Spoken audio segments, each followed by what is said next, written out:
के स्टार्ट करते हैं, ठीक है। फिर स्क्रीन शेयर करता हूँ। सब आ गए। लास्ट टाइम हम टेस्ट केस कर रहे थे, मैंने आपको टेस्ट केस लिखने के लिए दिए थे। आज डिस्कस करेंगे टेम्पलेट कि जो टेस्ट केस को लिखना होता है, बेसिक हमें एक स्ट्रक्चरल टेम्पलेट को फॉलो करना होता है। जो मैंने आपको स्टडी मटेरियल दिया है उसमें अगर आप मैनुअल टेस्टिंग में जाओगे तो उसमें टेस्ट की सैंपल फाइल है एक। हम्म,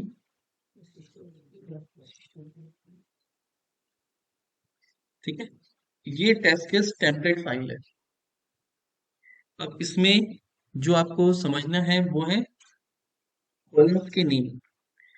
जब भी आप इंडस्ट्री में जाके टेस्ट केस लिखोगे, अलग अलग सॉफ्टवेयर आपको मिलते हैं। बहुत सारी कंपनी, जो छोटी कंपनी है वो एक्सेल में यूज करती है अभी, और जो बड़ी कंपनीज हो गई हैं जो उनका ऑटोमेशन या टेस्ट केस ज्यादा है, ज्यादा टेस्टिंग करती है, उन्होंने सॉफ्टवेयर अडॉप्ट कर लिए हैं।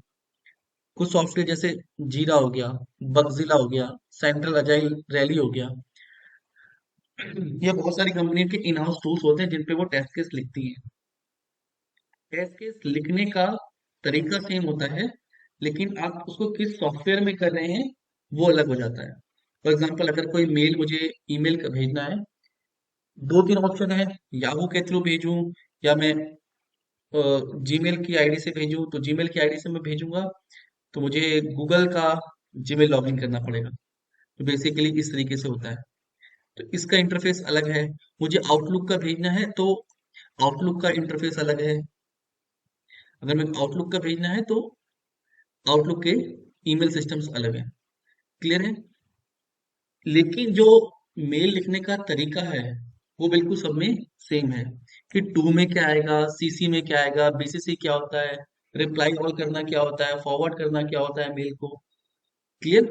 तो वैसे ही टेस्ट केस का होता है कि जो टेस्ट केस लिखने का तरीका है वो सेम है, लेकिन वो ऑप्शन आपको दूसरी स्क्रीन पे हो सकता है, वहां पे नंबरिंग में ऑप्शंस ऊपर नीचे मिले।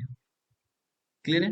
जैसे सामने टीवी रखा है, एलईडी रखा है, तो एलईडी के फंक्शन तो सेम होते हैं।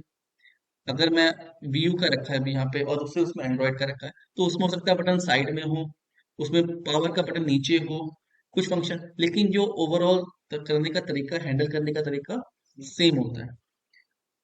तो यहाँ पे तो प्रैक्टिस करते टाइम तो सॉफ्टवेयर नहीं होता है, तो हम यहाँ पे एक्सेल पे प्रैक्टिस करते हैं। क्लियर है। यही ऑप्शंस आपको उन सॉफ्टवेयर्स पे मिलेंगे। तो आपको ऑप्शन समझ में आने चाहिए कि यहाँ पे अगर प्रायोरिटी लिखा है तो प्रायोरिटी का मतलब क्या है। टेस्ट केस डिस्क्रिप्शन में लिखा है तो टेस्ट केस डिस्क्रिप्शन का मतलब क्या है। स्टेप लिखा है तो स्टेप्स में क्या लिखना है, प्री कंडीशन में क्या लिखना है। तो अगर हम एक सॉफ्टवेयर जो बहुत ज्यादा चलता है इंडस्ट्री में, उसे जीरा कहते हैं। जीरा टेस्ट केस टेम्पलेट को अगर हम सर्च करें तो कुछ इस तरीके की जीरा का सॉफ्टवेयर होता है। ठीक है। स्क्रीन बहुत ब्लर है। जैसे ये टेम्पलेट में उठा रहा हूँ, सेव इमेजेस, इसको ओपन करने की कोशिश।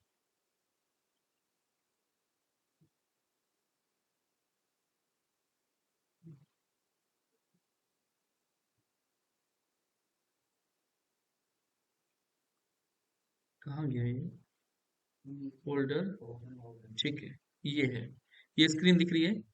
तो देखो, ये क्या है, उस स्क्रीन के ऑप्शन है बेसिकली कि टेस्ट केस आईडी में क्या लिखेंगे, प्रायोरिटी क्या होनी चाहिए, module name, title, description, design by, date executed by, इसमें टेस्ट डेटा क्या है, एक्सपेक्टेड रिजल्ट क्या है। तो यही, अब इस टेम्पलेट की ऑप्शंस अलग अलग है, लेकिन जो इसमें कॉलम्स हैं वो सेम है जो मैंने टेम्पलेट बनाई है।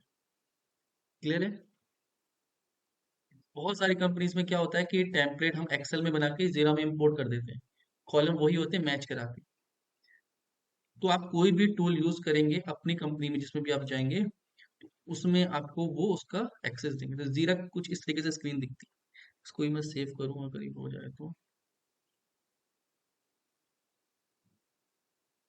तो जीरा की स्क्रीन कुछ इस तरीके से दिखती है।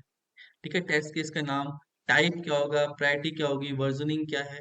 वर्जनिंग ये सॉफ्टवेयर का अपडेट होता है, किसको असाइन किया है। टेस्ट केस के नीचे स्टेप्स क्या है यहाँ पे। क्लियर है। एक्सपेक्टेड रिजल्ट क्या है, इनपुट क्या है, प्री कंडीशन क्या है, डिस्क्रिप्शन क्या है। तो इस स्क्रीन पे जो सारे ऑप्शंस हैं जो कॉमन होते हैं वही हम सब पढ़ रहे हैं।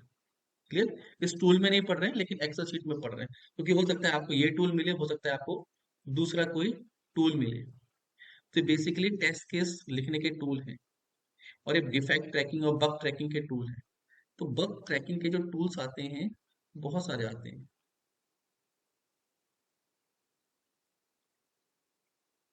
ठीक है। इंस्टा बग,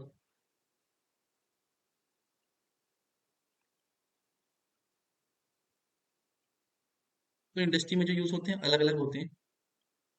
जीरा, स्पाइल, इमेज, बग हेड, ये सारे टूल्स हैं जिसके इस पे हम टेस्ट केस लिख सकते हैं। मेजरली कंपनी में ये सॉफ्टवेयर यूज होता है। इंडिया में अगर आप जाओगे ना तो मेजरली जीरा यूज होता है और एक अजाइल सेंटर रैली यूज होता है।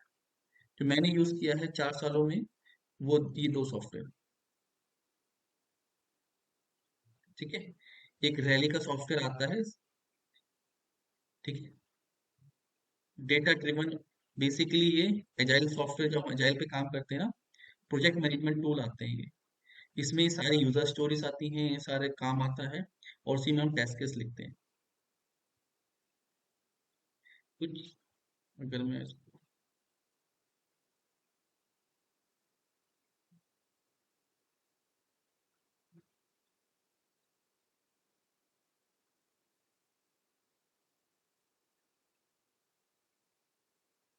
इसके स्क्रीन कुछ इस तरीके से, थोड़ा सा कॉम्प्लिकेटेड होता है ये। ठीक है। ये बड़े सॉफ्टवेयर जहाँ पे आप काम करते हो ना, जब 15-20 कंपनी हैं अलग अलग हैं, उनमें ये टूल्स यूज होते हैं। टूल्स में ऐसा कोई कोडिंग प्रोग्राम नहीं करनी होती, बस उनको यूज करना आना चाहिए। क्लियर है? तो प्रोजेक्ट मैनेजमेंट के टूल्स होते हैं जिसमें हम टेस्ट केस भी लिख सकते हैं। काम आया है वो भी मल्टीपल डेवलपर्स को असाइन कर सकते हैं। पूरा प्रोजेक्ट को हैंडल करने के लिए एक टूल के ऊपर हम कर सकते हैं। उसी में टेस्ट केस भी लिंक्ड होते हैं कि ये मॉड्यूल आया था, इस मॉड्यूल पे हमने 10 टेस्टर को ये काम दिया और 10 टेस्टर ने काम लिख अपना काम किया, वहीं पर अटैच कर दिया। पूरा काम सब एक सॉफ्टवेयर में होता है। लेकिन बीइंग ए सॉफ्टवेयर टेस्टर आपको क्या सीखना है? ये सारे ऑप्शन सीखने हैं। क्लियर? कि ये सारी चीजें क्या होती हैं, तो उसको हम एक एक करके डिस्कस करते हैं। सपोज करो जो ये टेस्ट केस लिखा हुआ है, project name Google Gmail project for example, अगर मैं मुझे जीमेल की साइट को टेस्ट करना है। ठीक है। जीमेल की साइट है, इसमें यूजर नेम पासवर्ड मुझे चेक करने हैं, तो इसको कैसे करूँ? तो पहला सबसे डिटेल आती है प्रोजेक्ट नेम। प्रोजेक्ट नेम क्या हो गया? Google Gmail project. ये समझ में आ गया। अब जीमेल के प्रोजेक्ट में भी मुझे क्या चेक करना है? जीमेल का सिर्फ लॉगिन फंक्शनैलिटी चेक करनी है। ऐसे तो बहुत सारे मॉड्यूल हो सकते हैं। तो भाई जीमेल, ये भी तो जीमेल है। अब इसमें बहुत सारे मॉड्यूल हो सकते हैं, बहुत सारी फंक्शनैलिटी है। लॉगिन करना है, लॉग आउट करना है, सेटिंग के ऑप्शन को चेक करना है, मेल भेज के देखना है जो मेल आ रहे हैं वो सही एड्रेस से आ रहे हैं नहीं आ रहे हैं, कुछ स्टार करने हैं, कुछ ड्राफ्ट में डालने हैं, कैटेगराइज करना है डेटा को। बहुत सारे फंक्शन है, लेकिन अभी हम सिर्फ एक मॉड्यूल का फंक्शन लिख रहे हैं। लॉगिन मॉड्यूल का क्रिएट कौन कर रहा हूँ? मैं अपने नाम से कर रहा हूँ। क्रिएशन डेट, किस डेट को हम क्रिएट कर रहे हैं। ठीक है। और रिव्यू बाय, रिव्यू बाय का मतलब होता है कि कौन, जब भी हम टेस्ट केस लिखते हैं अपनी कंपनी में, कोई सीनियर या कोई मैनेजर होता है जो टेस्ट केस को चेक करता है क्या हमने सारे टेस्ट केस को सही लिखा है, सारे सिनेरियोज को कवर किया है नहीं किया है, तो इसका नाम आता है। ठीक है। तो जो रिव्यू करेगा वो अपने बाद में नाम डाल देगा कि मैंने रिव्यू किया है। क्लियर है? जैसे आप एग्जाम में देने जाते हो ना, वो शीट मिलती है तो एग्जामिनर साइन कर देता है कि भैया ये मेरे साइन है, मैं कंफर्म कर रहा हूँ कि ये बच्चा यहाँ पे आया था, मैंने डिटेल चेक करी, एडमिट कार्ड देखा, तब इसको बैठाया। तो सेम वे में कौन करता है? टीम लीड या टीम, कोई सीनियर आप। ठीक है। सिनेरियो आईडी और सिनेरियो डिस्क्रिप्शन कि क्या हम चेक करने जा रहे हैं। तो इसमें हम डिस्क्रिप्शन क्या हो गया? To verify Gmail login page. तो जब प्लानिंग हुई होगी स्टार्टिंग में क्या क्या टेस्ट करेंगे, तो टेस्ट सिनेरियोज ढूंढे गए होंगे कि भैया हम लॉगिन चेक करेंगे, लॉगिन चेक करने के बाद हम मेल भेजना चेक करेंगे, लॉग आउट चेक करेंगे। तो अभी का जो पहला सिनेरियो वो क्या है कि लॉगिन पेज को चेक करना। क्लियर? अब इसकी हमने आईडी दे दी, टेस्ट स्क्रिप्ट लॉगिन 001। अब सीरियल नंबर 1 इसके अंदर कौन कौन से स्टेप्स हमको फॉलो करने हैं। ठीक है, तो पहला टेस्ट सिनेरियो है, प्रायोरिटी और सीवीआरटी मैं बताऊंगा अगले उसमें। ठीक है, P1 P2 P3 P4 P5 priority सीवीआरटी होती है, अभी हम उसको डिस्कस करेंगे। टेस्ट केस की आईडी बना ली, TC login 001, test case description कि क्या हमें करना है। तो हमें इस टेस्ट केस में एक वैलिड इनपुट नेम डालना है और एक वैलिड पासवर्ड डालना है। टेस्ट स्टेप कि उसको करने के लिए सबसे पहले क्या करना पड़ेगा, मुझे उस यूआरएल पे विजिट करना पड़ेगा। ठीक है, फिर उसमें इनकरेक्ट यूजर नेम डालना है, इनकरेक्ट पासवर्ड डालना है, क्लिक ऑन लॉगिन बटन, उस लॉगिन बटन पे क्लिक करना है। ठीक है, प्री कंडीशन क्या है, पहले से क्या होना चाहिए मेरे पास वैलिड यूआरएल होना चाहिए। जैसे मैंने अभी क्लिक किया ना, तो आपके पास यूआरएल होना चाहिए। अभी तो ये लाइव है इसलिए है, अगर ये किसी कंपनी के अंदर इंटरनल सॉफ्टवेयर पे बना होता तो उस सर्वर का लॉगिन आपको डिटेल चाहिए होती। क्लियर है, वो लोकल कौन से प्रोडक्शन सर्वर पे है, प्री प्रोडक्शन सर्वर पे है या इंटरनल किसी सर्वर पे है, उस सर्वर का लिंक। और उसके बाद टेस्ट डेटा चाहिए। टेस्ट डेटा मतलब कि अगर मैं किसी को लॉगिन कर रहा हूँ तो मैं लॉगिन यूजर नेम पासवर्ड होने चाहिए ना, तो वो कौन देता है, वो डेवलपर बना रहा है वो देगा या टीम लीड से आप लोगे। क्लियर है, अभी जब टेस्ट केस बना रहे होते हैं तो सारी चीजें जो जो हमें चाहिए होती है वो हम टेस्ट केस में लिख देते हैं, ताकि कभी भी उसको एग्जीक्यूट कोई भी कर सकता है। ऐसा नहीं कि भैया मैंने किसी को बैठा दिया नए बंदे को, अब वो डेटा ढूंढ रहा है या लिंक कौन सा है किसको चेक करूं, उसका डेटा क्या है। तो वो सारी चीजें जो चाहिए होती हैं वो हम पहले से लिख देते हैं। जब हमने STLC पढ़ा था, सॉफ्टवेयर टेस्टिंग लाइफ साइकिल, कि जब डेवलपर काम करना स्टार्ट करता है, टेस्टर क्या करता है, टेस्ट केस बनाना स्टार्ट कर देता है, ताकि जब वो बिल्ड आए तो फटाफट से टेस्टिंग हो जाए। ऐसा नहीं कि मैं लॉगिन ढूंढने बैठ जाऊं, अभी क्रेडिट कार्ड मेरे को डालना है, उसको पेमेंट करनी है, उसका पासवर्ड ढूंढने बैठ जाऊं या क्रेडिट कार्ड का नंबर क्या होगा, वो सारी चीजें मुझे पहले से सेटअप करके रखनी पड़ेगी। क्लियर है, कोई फॉर्म है उसके अंदर कुछ फिनेंस का फॉर्म है, कोई चेक करना है, तो उसकी क्या क्या मॉडल्स में डेटा जाएगा, वो सारा डेटा पहले से प्रिपेयर करके रखना है। कितने कितने टेस्ट केस बनेंगे, कितना कितना डेटा बनेगा, वो सारी चीजें मुझे पहले से करके रखनी है। टेस्ट केस का काम यही है कि आपको जो जो स्टेप्स करने हैं पता होने चाहिए, जो जो डेटा चाहिए वो पता होना चाहिए, क्या क्या स्टेप्स लगेंगे, कौन कौन से सर्वर पे होगा, सब आपके पास, आपको सिर्फ एग्जीक्यूट करना है। और टेस्ट केस ऐसे लिखने हैं कि अगर आप ना कर रहे हो कोई और कर रहा हो तो उसको पढ़ के समझ में आ जाए, क्योंकि आज कंपनी में आप हो कल हो सकता है ना हो।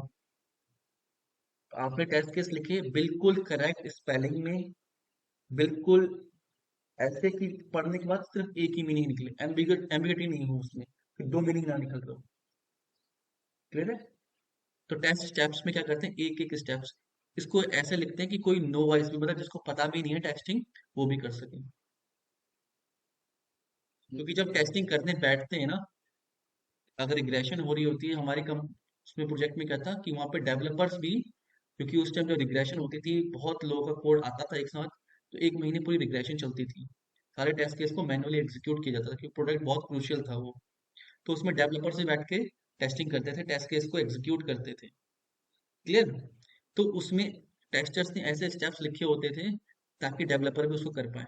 अब हो सकता है वो मॉड्यूल मैंने नहीं सीखा हो, वो मॉड्यूल कोई और हो, सॉफ्टवेयर था मल्टीपल मॉड्यूल थे, जरूरी नहीं है कि वो सब मॉड्यूल्स की नॉलेज हो, कोई मॉड्यूल की नॉलेज ना हो, लेकिन उसमें स्टेप्स ऐसे लिखे सिर्फ आपको स्टेप्स फॉलो करने हैं।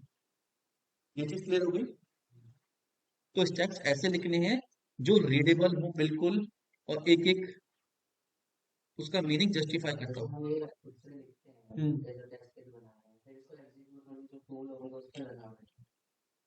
ये वेबसाइट पे लिखने के टेस्ट केस है ना, वेबसाइट पे ब्राउजर पे चलेंगे ये। क्लियर, उस टूल पे जो जीरा वाला टूल है उस पे भी यही टेस्ट केस लिखोगे आप। ठीक है, तो टेस्ट स्टेप समझ में आ गया कि क्या क्या फंक्शन हम करेंगे वो। प्री कंडीशन की क्या डेटा हमें पहले से चाहिए, टेस्ट डेटा, टेस्टिंग करते समय क्या डेटा हमें चाहिए। फिर पोस्ट कंडीशन, पोस्ट कंडीशन क्या होगी, user should able be log in, ये हमारी रिजल्ट है बेसिकली। क्लियर है, और एक्सपेक्टेड रिजल्ट क्या है कि भैया सक्सेसफुल लॉगिन होना चाहिए। एक्चुअल रिजल्ट क्या आएगा जब हम करेंगे, तब हमें पता लगेगा कि भैया ये हुआ या नहीं हुआ है। अगर यहाँ पे सक्सेसफुल लॉगिन हो गया, ठीक है, तो ये स्टेटस जो होगा पास हो जाएगा। अभी मैंने फेल कर रखा है, पास फेल। यहाँ तक तो आपको पहले से पता है। एक्चुअल रिजल्ट जब कोई इसको ब्राउजर पे एग्जीक्यूट करेगा तब आएगा। अगर एक्सपेक्टेड रिजल्ट के बराबर एक्चुअल रिजल्ट आ गया तो इसको पास कर देंगे, वरना इसको क्या कर देंगे, फेल कर देंगे। ठीक है। अब जिसने एग्जीक्यूट किया है उसका नाम आ जाएगा।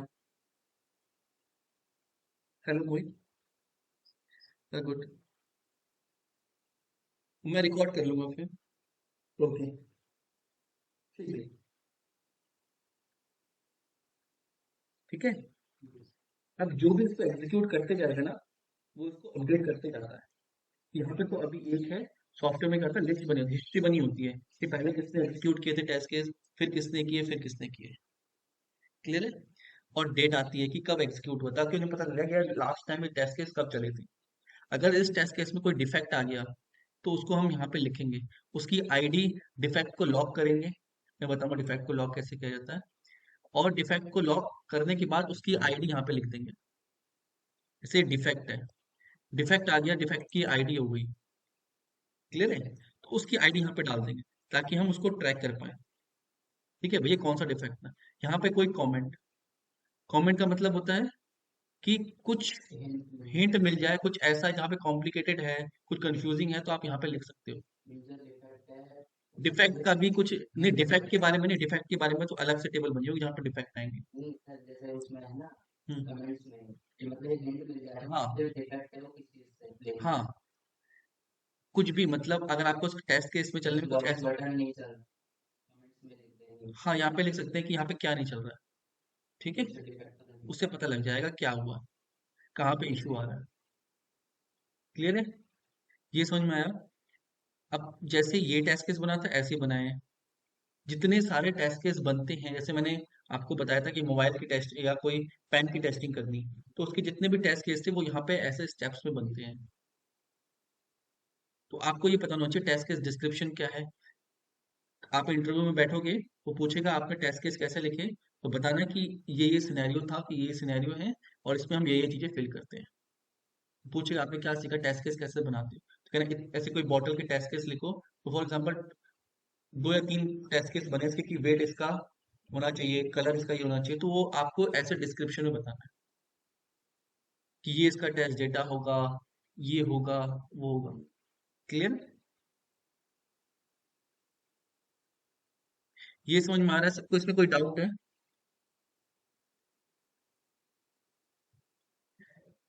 कौन कौन है, Shikha, Neha, Lokendra. No, sir, no doubts. Date test case template समझ में आ रहा है। ये बेसिकली ना एक सिनेरियो है, एक टेम्पलेट है। क्लियर है। यही फॉलो होता है, यही जो ऑप्शंस है ना, वो फॉलो होते हैं। अब ये ऑप्शंस हो सकता है आप कोई और सॉफ्टवेयर में यूज कर रहे हो, किसी और सॉफ्टवेयर में, चीजें यही रहेंगी। आपको टेस्ट डेटा लिखना आना चाहिए, प्री कंडीशन क्या होगी, टेस्ट स्टेप्स क्या होंगे, टेस्ट के, यही काम है मैनुअल टेस्टर का। ये सिनेरियोज ढूंढो, उनको लिखो, फिर बाद में एग्जीक्यूट करो। डिफेक्ट आएंगे, डिफेक्ट को लॉक करना है। क्लियर है। अब तो ये भी तो ये एक ही उसकी हैं। ठीक है। ऐसे ही आपको जैसे जीमेल को टेस्ट किया है तो इसका एक और मॉड्यूल बना के यहाँ पे जीमेल का साइन आउट वाले। ठीक है। तो ऐसे ही पूरे टेस्ट केस यही टेम्पलेट कॉपी होके इसी का डुप्लीकेट बना के, जीमेल टेस्टिंग है, इसी का डुप्लीकेट बना के।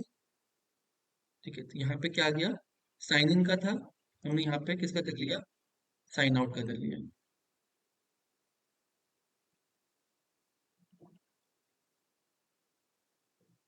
क्लियर है। ये साइन आउट के हो गए, ये लॉगिन के हो गए। तो अलग अलग मॉड्यूल्स के अलग अलग टेम्पलेट यहाँ पे बन जाए। क्लियर है। कुछ और फंक्शनैलिटी है, एक शीट है, एक ऐसे डुप्लीकेट शीट बन जाती है जो किसी और मॉड्यूल्स की है। लॉगिन लॉगआउट के एक हमने से बना दिए। जैसे हम मैनुअल में टेस्ट स्क्रिप्ट बनाते हैं ना, कि लॉगिन कैसे हमने कोड लिखा था, जैसे यहाँ पे सॉस डेमो की अगर आप बनाओगे, उस वेबसाइट के बनाओगे, तो एक बन गया लॉगिन के, एक बन गए लॉग आउट की, एक चेकआउट की, एक ऐड टू कार्ट की, एक पेमेंट की, एक प्रोडक्ट की। तो यहाँ पे अलग अलग शीट्स बनती रहेंगी। उन शीट्स के अंदर वो सिनेरियोज होते रहेंगे, और उस पूरी शीट का हम इंडेक्स बना सकते हैं। ऐसे यहाँ ये पता लग जाएगा, यहाँ पे क्लिक कर दें कि भैया लॉगिन वाले टेस्ट केस में जाना है, तो लॉगिन वाले यहाँ पे डुप्लीकेट कर दूं मैं फॉर एग्जांपल।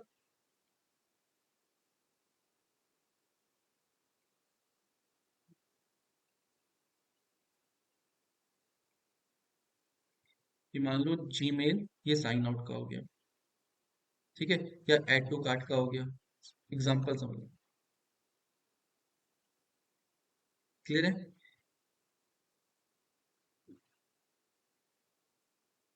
ये पेमेंट का हो गया। तो पेमेंट से रिलेटेड जितने भी सिनेरियोज बनेंगे, यहाँ पे इंडेक्सिंग रहती है। आपको किस टेस्ट केस में जाना है, साइन आउट वाले में जाना है तो साइन आउट वाले में आ गए, पेमेंट वाले में जाना है तो ऐड टू कार्ट, तो यहाँ पे ऐड टू कार्ट के जितने भी सिनेरियोज बनेंगे वो हम यहाँ पे वेरीफाई कर देंगे। क्लियर है। उसके अंदर जितने भी टेस्ट केस बनेंगे यहाँ पे, सिनेरियो दूसरा है तो सेम दूसरा सिनेरियो आ गया, उसके जितने टेस्ट केस हैं वो यहाँ पे आ गए। ये शीट बनती जाएगी। ये क्लियर हो गया। अगर कोई डिफेक्ट आता है, डिफेक्ट की शीट अलग होती है। डिफेक्ट में आपको क्या देना है, एक डिफेक्ट की आईडी जनरेट करोगे। सॉफ्टवेयर में ऑटो इंक्रीमेंट होता है, डिफेक्ट टेस्ट केस की फाइल की आईडी अपने आप जनरेट होती है, तो आपको जनरेट करने की दिक्कत नहीं। डिफेक्ट का डिस्क्रिप्शन कि भैया क्या डिफेक्ट आया, यहाँ पे लिखोगे user unable to log in after entering correct user name and password, कि भैया लॉग इन नहीं हो पा रहा है, मैंने करेक्ट यूजर नेम और पासवर्ड लिखा, वो गड़बड़ हो गया। अब आपने कौन से यूजर नेम पासवर्ड लिखे, वो भी इंपॉर्टेंट है। क्लियर है। अब हो सकता है सारे यूजर नेम पासवर्ड पे नहीं चल रहा हो, किसी पार्टिकुलर में चल रहा हो, या कोई पेमेंट गेटवे में मल्टीपल कार्ड यूज कर रहे हो आप, एक्सिस बैंक का, एचडीएफसी का, पता लगा कि एचडीएफसी कार्ड पे नहीं चल रहा है, तो बताओगे आप टेस्ट डेटा में, बोलोगे कि हमने कौन सा टेस्ट डेटा चेक किया है। दूसरा आता है इन्वायरमेंट। जैसे होता है कि अलग अलग सर्वर्स होते हैं, बिल्ड सर्वर है, प्री प्रोडक्शन सर्वर है, प्रोडक्शन सर्वर है, लाइव सर्वर है, कौन सा सर्वर पे आपने टेस्ट किया है। ठीक है। फिर ब्राउजर, ये क्या किसी पार्टिकुलर ब्राउजर पे इशू आ रहा है। कभी कभी टेस्टिंग करते टाइम कोई ऐसा डिफेक्ट है जो क्रोम पे आ रहा है, फायरफॉक्स पे नहीं आ रहा है, या क्रोम पे सब पे चल रहा था, सिर्फ फायरफॉक्स और मोजिला पे गलत चल रहा है, तो आप ब्राउजर लिखोगे यहाँ। ये भी टेस्ट करते हैं कि अलग अलग ब्राउजर पे। फिर उसकी प्रायोरिटी बताओगे, अभी प्रायोरिटी सीओटी पढ़ाऊंगा। डिफेक्ट लॉक्ड बाय, किसने लॉक किया है। फिर बग ट्रैकिंग, बग ट्रैकिंग का मतलब होता है कि वो असाइन अब किसको हो गया है। बग ट्रैकिंग में जिस जिसको असाइन होता रहेगा, पहले तो मेरे को ये असाइन होगा, मैंने किया है, फिर मैंने मैनेजर को कर दिया कि भैया ये डिफेक्ट है आप देखो, वो किसी डेवलपर को कर देगा कि भैया इसको सही करो, डेवलपर उसको सही करके फिर काम को सही करके फिर मैनेजर को असाइन कर देगा कि भैया मैंने कर दिया, मैनेजर फिर उसको टेस्टर को करेगा, तो उससे पता लगेगा कि डिफेक्ट का स्टेटस कहाँ है, डिफेक्ट किसके पास है अभी, किसकी लिस्ट में है। समझ में आया। ये चीज समझ में आई ट्रैकिंग का, कि डिफेक्ट अभी किसकी लिस्ट में है। यहाँ पे मैंने सेलेक्ट किया ना, तो आपका होम स्क्रीन होती है, तो उसमें आ जाएगा वो डिफेक्ट कि भैया ये असाइन होके आपके पास आ गया। तो कोई बताएगा नहीं आपके पास आ गया, आपको सुबह जाके अपना डैशबोर्ड देखना है, जिसको असाइन कर दिया उसके डैशबोर्ड में आ जाएगा वो। क्लियर। तो ये काम कौन करता है, सॉफ्टवेयर करता है। फिर बग का स्टेटस क्या है, अभी हम बग का स्टेटस को डिफाइन करेंगे, क्लोज है, ओपन है, डेफर कर दिया है, रीटेस्टिंग के लिए गया है, क्या है उसकी पोजीशन क्या है अभी। तो यहाँ पे डिफेक्ट लॉगिंग होती है, तो ये चीजें आपको डिफेक्ट करते हुए भरनी होती है। क्लियर। ये भी हम टूल्स पे ही करते हैं, अलग अलग टूल्स होते हैं कंपनी में अपने, उन पे ही ये चीजें भरते हैं। इतने आने चाहिए कि कौन से ब्राउजर पे आ रहा है, कौन से इन्वायरमेंट में आ रहा है, टेस्ट डेटा कौन सा यूज किया है, किसने लॉक किया है, प्रायोरिटी क्या है उसकी, उसकी आईडी। इसमें डाउट है किसी को। तो आपको अब करना क्या है, तो आपको करना क्या है, जो हमारी वेबसाइट है कॉस डेमो, इस पे आपको अब मैनुअल टेस्ट केस लिखने हैं। क्लियर है। और ये टेम्पलेट फॉलो करना है। क्लियर है। ये टेम्पलेट ऑलरेडी मैंने शेयर कर रखा है, जो मॉड्यूल्स मैंने शेयर किए उसमें है। इसमें लॉगिन का है, फिर ये प्रोडक्ट का है कि प्रोडक्ट में ये रेड में आना चाहिए, टेस्ट केस बनेगा। ठीक है, ये remove button, add to cart button आना चाहिए, इस पे क्लिक करेंगे तो यहाँ पे वेबसाइट पे ये ऐड होना चाहिए। तो ये सारे फंक्शनल टेस्ट केस हैं। क्लियर। फिर ये ऐड टू कार्ट वाले टेस्ट केस है कि यहाँ से हमने रिमूव किया तो यहाँ से हट जाने चाहिए, यहाँ से चेकआउट किया तो चेकआउट में चले जाने चाहिए, चेकआउट वाला पेज को चेक करना है फिर। तो अलग अलग मॉड्यूल्स बनेंगे यहाँ पे, एक दो तीन चार, चेकआउट पे क्या होगा, तो वो सारे सिनेरियोस आपको ढूंढने हैं, लिखने हैं। क्लियर, ये समझ में आ गया। और फिर करके मेरे को चेक कराना है कि क्या सही किया क्या गलत किया है, फिर मैं आपको बताऊंगा कि ये चीज होनी चाहिए थी, ये चीज हटनी चाहिए, अगर कुछ आपने एरर की होगी। कंपनी में जाके आपको ऐसे ही टेस्ट केस लिखने हैं एज अ मैनुअल टेस्टर। आपके पास एप्लीकेशन होगी, एप्लीकेशन को पहले समझना है और फिर टेस्ट केस लिखनी है। अभी तो क्या है, यहाँ पे एप्लीकेशन बनी बनाई है तो टेस्ट केस लिखना आसान हो जाएगा। पहले आपके पास सिर्फ रिक्वायरमेंट होती है, आप रिक्वायरमेंट को पढ़ के टेस्ट केस बनाते हो। क्लियर। रिक्वायरमेंट होगी कि हाँ,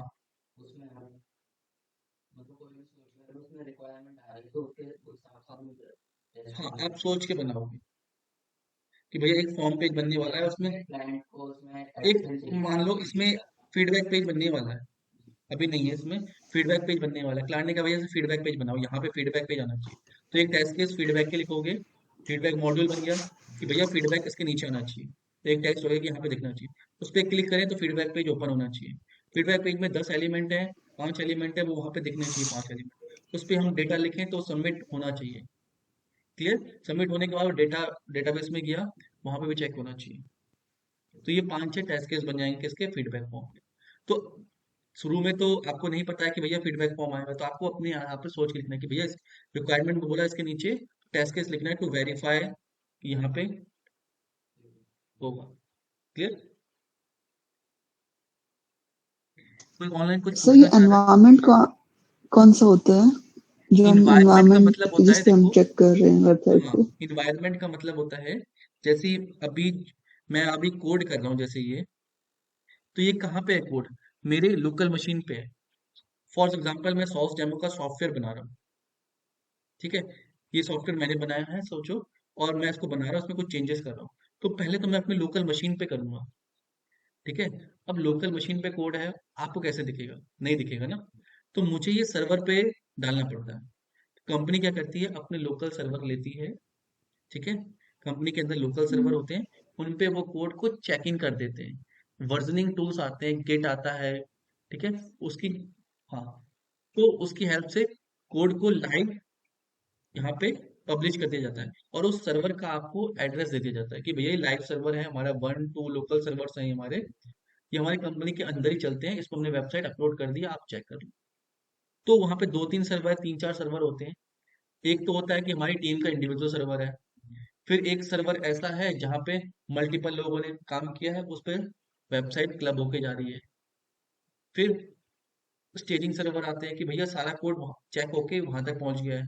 उसके बाद प्री प्रोडक्शन सर्वर आते हैं, प्रोडक्शन सर्वर, तो अलग अलग सर्वर्स होते हैं।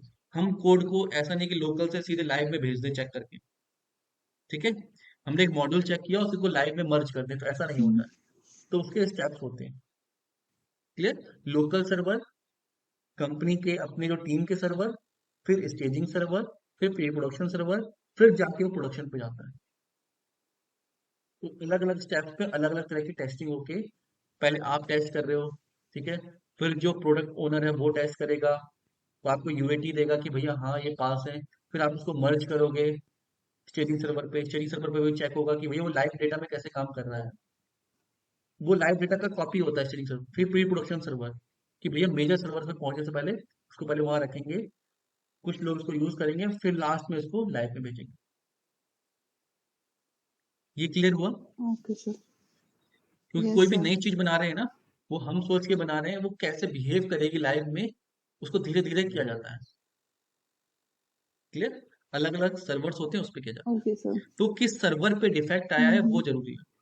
मतलब कोई लाइव वेबसाइट में डिफेक्ट आ गया, तो यहाँ पे डिफेक्ट लॉक करते समय आप बताओगे कि भैया वो जो सर्वर था ना, लाइव सर्वर है, यहाँ पे लिखेगा, उस एड्रेस दिया जाएगा सर्वर का, ताकि आप उस वेबसाइट में जाके चेक करो, वहां पे चेक करो, पता लगा लोकल पे नहीं आ रहा है, लाइव पे आ रहा है। क्लियर? तो सर्वर मेंशन करना, एनवायरनमेंट मेंशन करना बहुत इंपॉर्टेंट होता है कि आपने कहाँ पे चेक किया। जैसे यहाँ पे 20 ओके रूम सर। 10 रूम है ड्यूकेट में, और किसी एक रूम में टीवी खराब है, तो मैं सिर्फ यहाँ पे मेंशन करूंगा ना डिफेक्ट, डिफेक्ट आईडी ये है, डिस्क्रिप्शन है कि उस टीवी में क्या हो रहा है, मैंने क्या करके देखा, इन्वायरमेंट मतलब कौन से रूम का नंबर यहाँ पे दूंगा मैं, वरना इलेक्ट्रिशियन आके कैसे सही करेगा। ऐसे तो 20 टीवी है यहाँ पे, तो कौन से टीवी पे जाएगा, टीवी का एक नंबर अलॉट होगा ना, या रूम का नंबर अलॉट होगा कि रूम में ये टीवी लगी है उसका number, हम्म, ठीक ठीक है।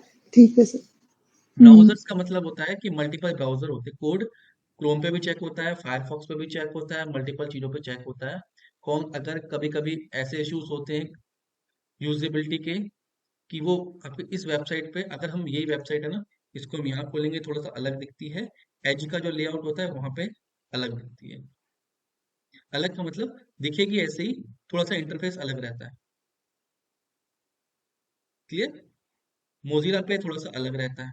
तो कभी कभी जो डिजाइनर होते हैं, कुछ ब्राउजर स्पेसिफिक कोड लिख देते हैं, तो कभी कभी किसी ब्राउजर पे वो कोड छोटा मोटा चलता नहीं, तो वो भी आपको बताना पड़ता है कि भैया ये इस ब्राउजर पे इशू आया है। ये चीज क्लियर हो गई? तो सर इसमें अपने को सारे ब्राउजर्स पे चेक करना पड़ता है हाँ क्या, कोई ये भी रिक्वायर जैसे हम हाँ ये किसी भी। रिक्वायरमेंट आती है कि हमें किस किस ब्राउजर पे सपोर्ट देना है। ठीक है। ओके। वो क्लाइंट बताता है कि भैया मेरा जो सॉफ्टवेयर है वो एज पे भी चलता है, वो क्रोम पे भी चलता है, लोग उसको फायरफॉक्स पे भी यूज करते हैं, सफारी वाले भी हमारे पास बहुत सारे हैं, एंड्रॉयड मोबाइल पे भी चलता है। तो सब ब्राउजर पे सेम टेस्ट के सेम डेटा के साथ मल्टीपल ब्राउजर पे चेक करने पड़ते हैं। ये किसका काम होता है? टेस्टर्स का। एग्जीक्यूट करते हैं। ओके। इसमें डाउट है कोई? ठीक नो है। सर। ये समझ में आ रहा है टेम्पलेट बेसिकली क्या है? ये ही सबसे ज्यादा इंपॉर्टेंट है बीइंग अ टेस्टर।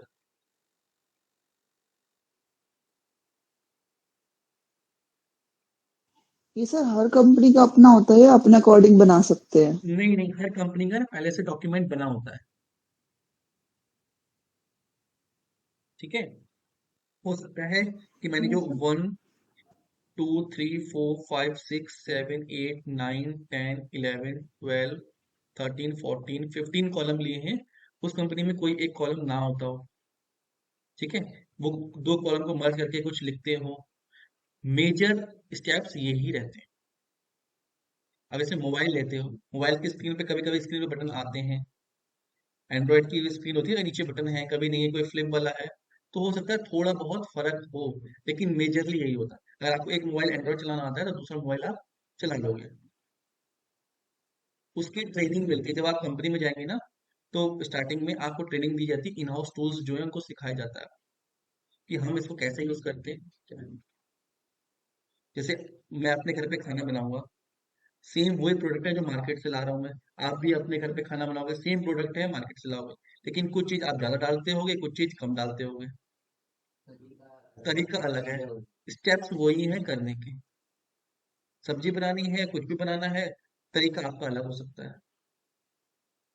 क्लियर है? क्वांटिटी ज्यादा हो यस सकती सर। है, टेस्ट में फर्क आ सकता है, लेकिन बेसिक स्टेप्स अगर आपको एक जगह खाना बनाना आता है, टेस्ट केस लिखने आते हैं, ये कॉलम आपको पता है, जैसे ये, अब आपको पता है पोस्ट कंडीशन तो क्या होगा, तो आप किसी भी टूल में पोस्ट कंडीशन लिख सकते हो, आपको पता है ये हल्दी है, इसका काम क्या है, तो आप वो किसी भी डिस्क्रिप्शन यूज कर सकते हम्म। हो। समझ में आ रहा है और ये? सर जो आपने टूल्स बताए थे जैसे जीरा एंड ये एजाइल मेथोडोलॉजी वगैरह, तो हम्म, इन सब में भी एडिशन कर सकते हैं कंपनी अपने हाँ बिल्कुल बिल्कुल। ये हिसाब टूल्स से? जो है ना, कस्टमाइज टूल्स रहते हैं।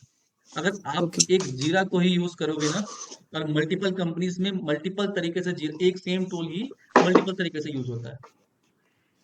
क्लियर? ओके। ज्यादातर कंपनी में मैंने देखा है कि टेस्टिंग के लिए जीरा टूल को ही यूज करते हैं।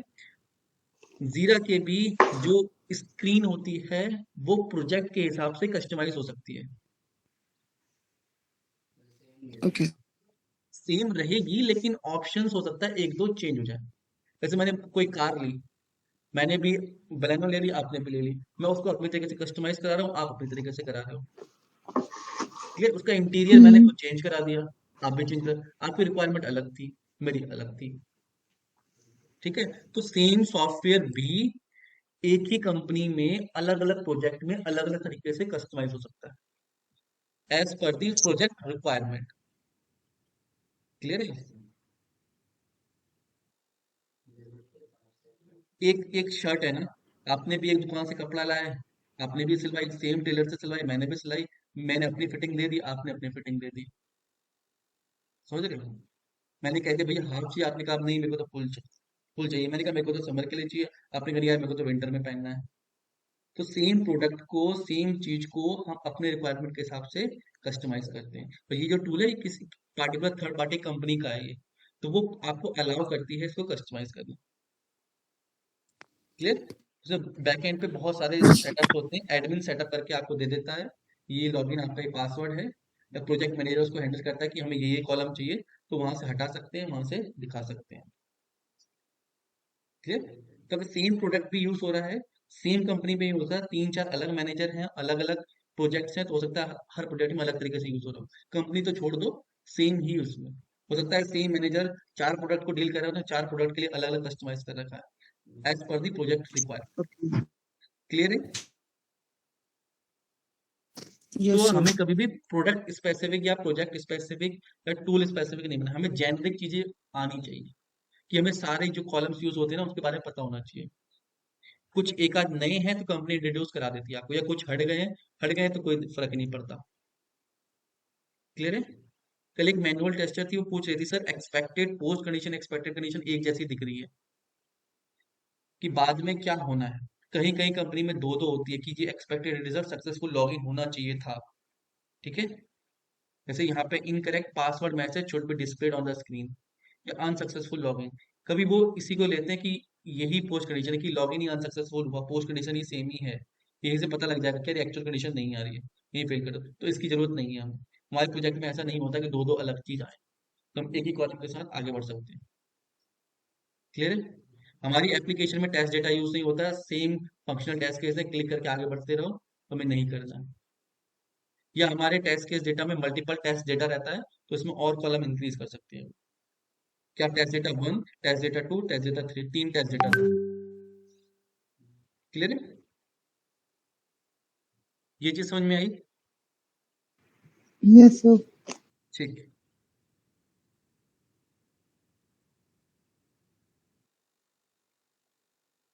तो इसके बाद आते हैं नेक्स्ट टॉपिक में।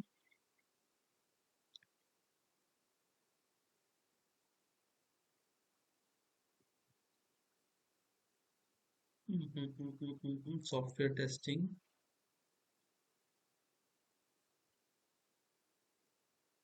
टेस्टिंग टेक्निक पढ़ लिया था हमने ये वाला, निगेटिव टेस्टिंग, एरर गैसिंग, ये नहीं किया ना अभी हमने। ठीक है। ये मैनुअल का पार्ट है। ठीक है। अभी उसको कवर करेंगे, कल कवर करेंगे, एक दो टॉपिक है। अभी इससे रिलेटेड ही है डिफेक्ट ट्रैकिंग। टेस्ट केस से जो डिफेक्ट आते हैं ना उससे थोड़ा टॉपिक है, इसको हम कवर कर लेते हैं। तो डिफेक्ट ट्रैकिंग क्या होता है, कि कोई भी bugs in a software testing. The bug in the informal name of a defect, which means software or application is not working as per the requirement. कि रिक्वायरमेंट के हिसाब से कोई सॉफ्टवेयर काम नहीं कर रहा है, तो वो बग हो गया। ठीक है। बग बेसिकली क्या है, कि कुछ भी एरर आई है, कोई भी इश्यू आया, कोई भी प्रॉब्लम, कोई भी फॉल्ट, कोई भी मिस्टेक आई है, उसको हम बग बोलते हैं। While testing the application or executing the test case, the test engineer may get the expected result as per the requirement, may not get the expected result। कि जो result चाहिए वो नहीं आ रहा है, तो वो क्या है, डिफेक्ट है। ठीक है। नेम अलग अलग हो सकते हैं, कोई बग बोलता है, किसी कंपनी में डिफेक्ट बोला जाता है। अब ये क्यों आते हैं, रॉन्ग कोडिंग, कोडिंग की गलत करती, मिसिंग कोडिंग, कोडिंग का पोर्शन कोई मिस हो गया, एक्स्ट्रा कोडिंग की बहुत ज्यादा लूप्स लगा दिए, बहुत ज्यादा कंडीशन लगा दी, वो बहुत ज्यादा डिले कर रहा है, कॉम्प्लेक्सिटी बढ़ गई उसकी। क्लियर है। उस वजह से wrong coding, missing coding, extra coding की भैया ये फीचर बंद करने थे, आपने वो भी दे दिए। क्लियर है। अब bug tracking tool, bug tracking tool बहुत सारे मार्केट में आ रहे हैं, जीरा, बगजिला, रेडमाइन, मेंटेस, बैकलॉग। तो ये क्या है सारे बग ट्रैकिंग टूल्स। क्लियर। अब आता है सीवियरिटी और प्रायोरिटी। ये बहुत इंपॉर्टेंट है। जब भी आप डिफेक्ट को लॉक करते हो, लॉक करना मतलब बताना डिफेक्ट के बारे में।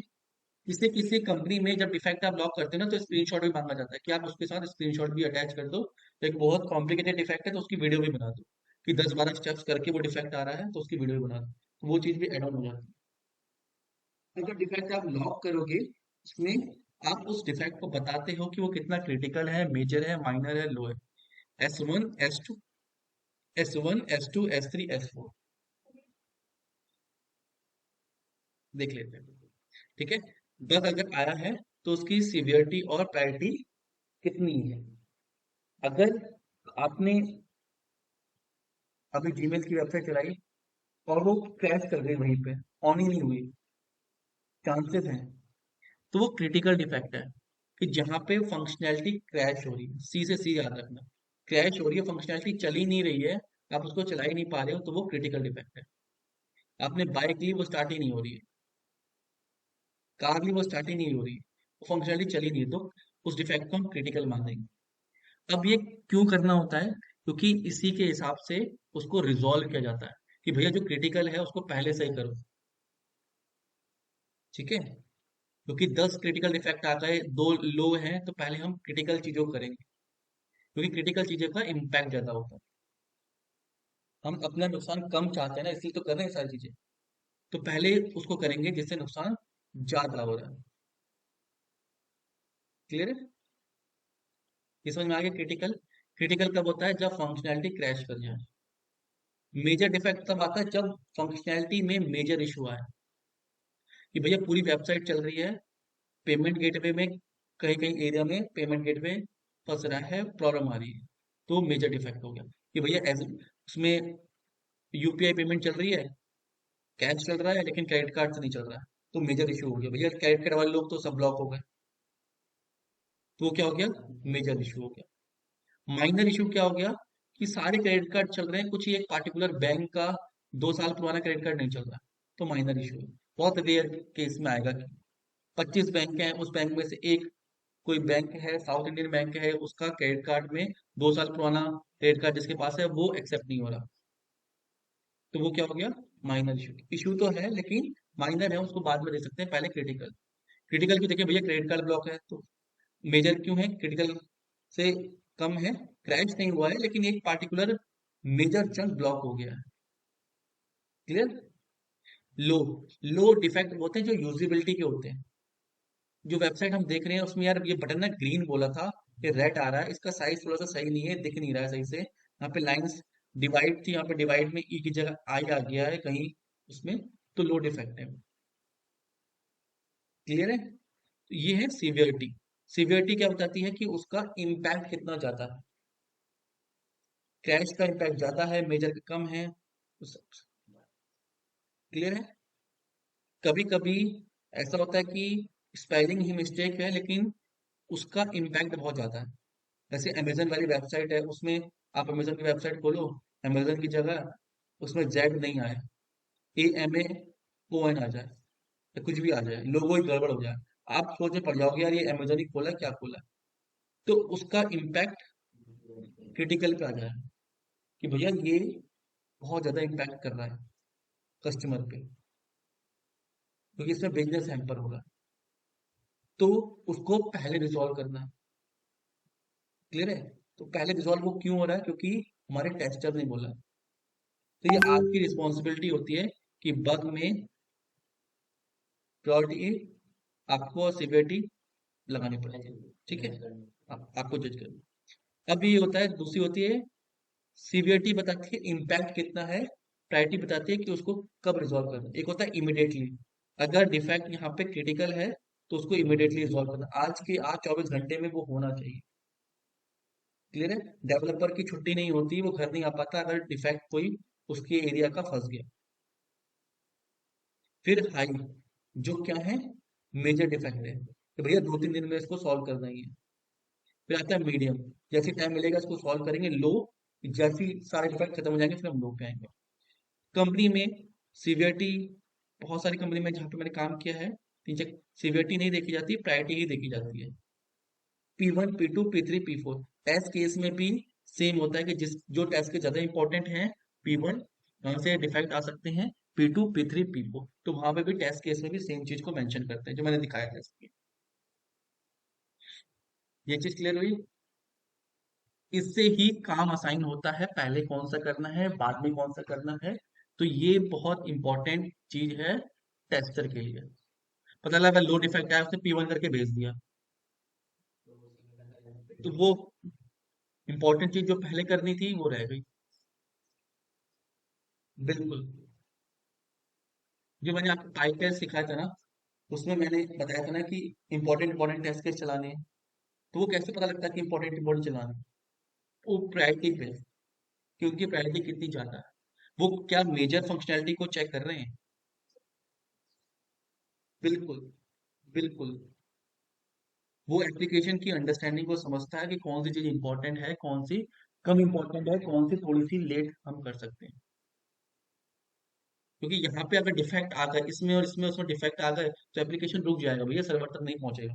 लोग में हम लेके सर्वर तक पहुंचाते कि भाई बाद में ठीक कर लेंगे, तो लग क्रैश ही हो रहा है, तो हम क्या ही भेजेंगे उसको। अगर P1 P2 डिफेक्ट आते हैं तो कोड सर्वर तक, मैंने आज कोई काम किया, ठीक है, मैंने एक एप्लीकेशन का फीडबैक फॉर्म बनाया और फीडबैक फॉर्म चेक करने को दे दिया, उसमें पता लगा दो P1 आ गए, दो जगह दो वन P2 आ गए हैं। तो वो सर्वर तक पहुंचाने की डेट आ जाए तो वो रुक जाए, किसी भी हालत में नहीं जाए, उसको हम भेज ही नहीं सकते।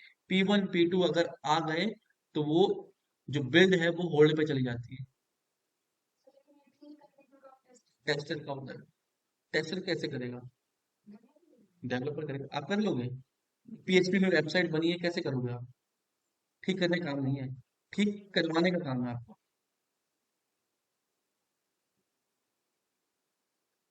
ठीक करने में तो बहुत मेहनत लगेगी, उसे पूरा कोड देखना पड़ेगा, कहाँ पे है, किस एरिया में। अब वो डेटाबेस में एरर आई है, बैकएंड पे आई है, एपीआई से एरर आई है, तो थर्ड पार्टी टूल से एरर आई है, वो आपको कैसे पता लगेगा? आपको सिर्फ बताना कि ये एरर आई है भैया, दिक्कत हो रही है। और डॉक्टर के पास जाते हो ना कि भैया यहाँ पे दिक्कत आ रही है, तो डॉक्टर का काम है चेक करना, तो डेवलपर का काम है चेक करना।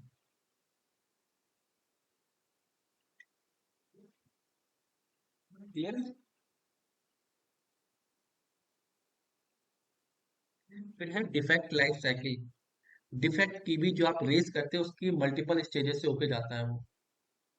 क्लियर है? उसको हम समझेंगे। आपने नया डिफेक्ट ओपन किया, ठीक है, उसको